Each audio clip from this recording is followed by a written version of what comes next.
એટલે આપણે આ જે બે ત્રિકોણ લીધા ACD અને BCD એને કારણે આપણે આ ચારે ચાર બાજુ સરખી થઈ એ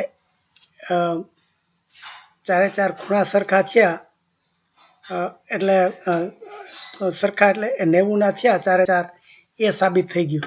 પણ આપણે ચારે ચાર બાજુ સરખી સાબિત કરવા માટે તારી જુદી રીતે ત્રિકોણ લેવા પડશે. એટલે ABCD ચતુષ્કોણમાં એમ કીધું છે કે આ બે વિકર્ણો છે એ સરખા છે, એટલે આ બે સરખા. એટલે હવે અને કાટખૂણે દુભાગે છે, એટલે આ એના જે ભાગ છે એ બંને સરખા થાય. એટલે આ બધી અને કાટખૂણે દુભાગે આ વસ્તુ આપણને આપી છે. તો હવે આપણને આ ખબર છે કે સામસામેની બાજુ સરખી હોય, આ બાજુ બરાબર આ બાજુ હોય. તો આપણે સાબિત બીજું બાકી શું છે કે ચારે ચાર બાજુ સરખી કરવા માટે આપણે આ AD છે એના બરાબર જો CD કહી દઈએ તો એ સાબિત કરી દઈએ તો ચારે ચાર બાજુ સાબિત થઈ જાય. કારણ કે આ સામસામેની તો છે જ, AB સામસામેની છે જ, પણ જો આ 5 પાસેની AD બરાબર CD છે એ 5 પાસેની છે, એટલે આપણે 5 પાસેની પણ સરખી છે એમ જો સાબિત કરી દઈએ તો ચારે ચાર સરખી છે એમ સાબિત થાય.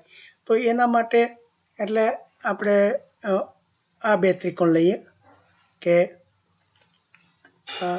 અહીંયા વચ્ચે ઓ નામ આપું તો આ જો બે ત્રિકોણ લઈએ કે ત્રિકોણ AOD અને ત્રિકોણ ODC. તો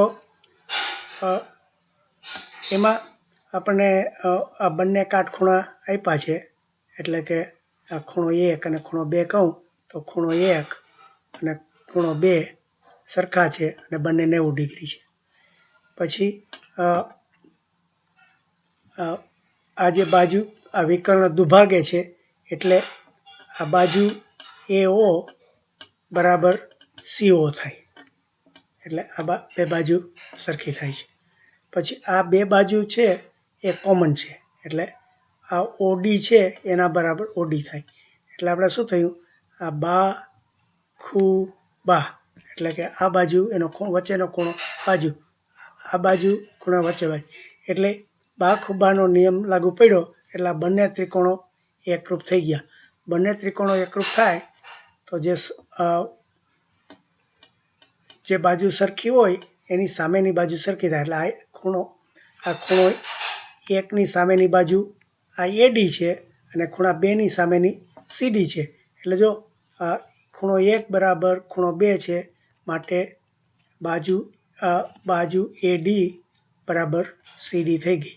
એટલે આ 5 પાસેની બાજુઓ આ રીતે આપણે થઈ ગઈ. એટલે હવે ચારે ચાર બાજુ અને ચારે ચાર ખૂણા આ રીતે આપણે સાબિત થઈ ગયા.